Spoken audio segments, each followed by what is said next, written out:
à Paris, 26 septembre 1800.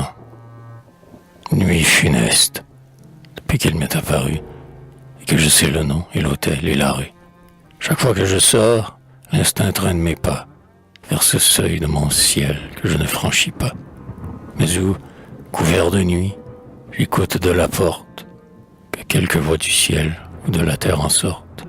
Comme Adam, exilé des jardins du Seigneur, écoutait s'éloigner les voix de son bonheur. Cette nuit, comme hier, je m'y glissais dans l'ombre. Des nuages au ciel rendaient l'hôtel plus sombre, et la pluie, en lavant les pavés à grands flots, de mes pas dans la rue étouffait les échos. Les pieds dans le ruisseau, le front sous la gouttière, je m'assis dans un angle au bord du banc de pierre, sur la borne en granit du coude m'appuyant, et tout caché dans l'ombre ainsi qu'un mendiant. C'était l'heure où Paris, un jour transformant l'ombre, en tonnerre incessant roule ses chars sans nombre, où sur la roue en feu ses enfants emportés vont chercher au hasard leur mille voluptés. Au cri des serviteurs, les portes colossales, aux chars retentissants s'ouvraient par intervalles, et j'y voyais briller à travers le cristal des fronts resplendissants de l'ivresse du bal.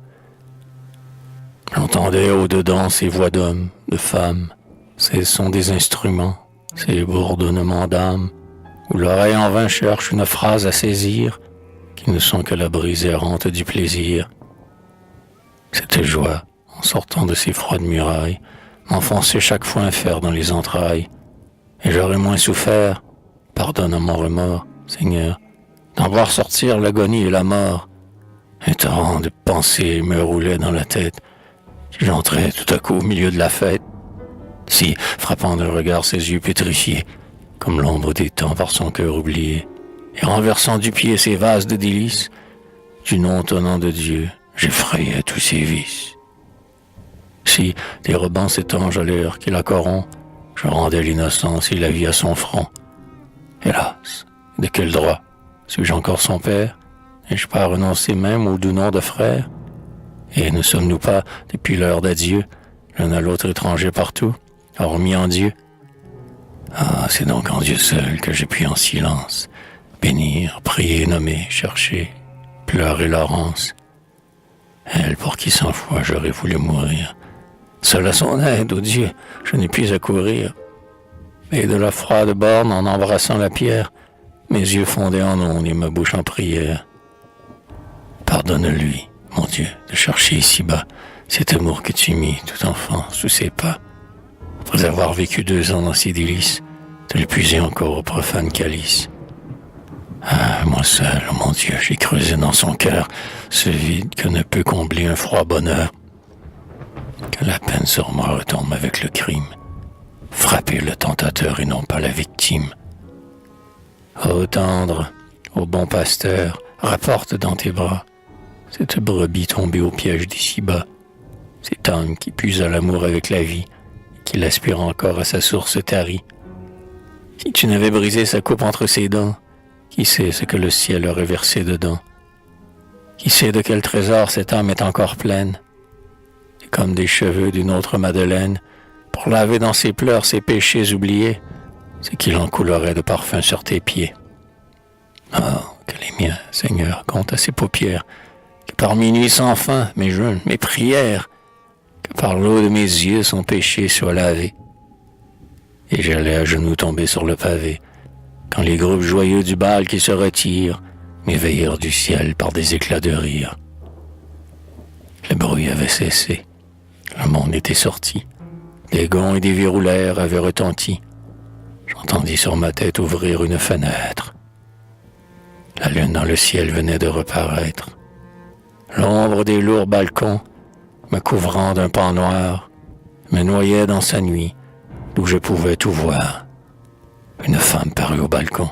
C'était elle, quoique pâle et lassée. Oh Dieu, qu'elle était belle! Comme le monde avait, sous son précocité, mûri sans la flétrir l'angélique beauté. Comme sous ce costume et cette autre apparence, mes regards très portraits retrouvaient tout Laurence. Lui dans elle a grandi, mais toujours elle en lui. Son cou penché semblait porter un vaste ennui. Son coude s'appuyait sur la rampe dorée. Ses joues au clair de lune étaient décolorées. Ses blonds cheveux, déjà de son front détachés, sur le fer du balcon flottaient tout épanchés. Et je sentais l'odeur du vent qui les caresse, s'échapper en parfum de l'or de chaque tresse. Ah, des fleurs qui tombaient de ses cheveux, l'odeur, comment n'eût-elle pas enivré tout mon cœur? Elle leva la tête et regarda la lune, longtemps comme quelqu'un qu'une image importune. Avec un lent soupir, il étendit les bras, puis, en les refermant sur son cœur, dit « Hélas !» Puis d'un accent distrait, qu'un regard accompagne, murmura dans ses dents notre air de la montagne.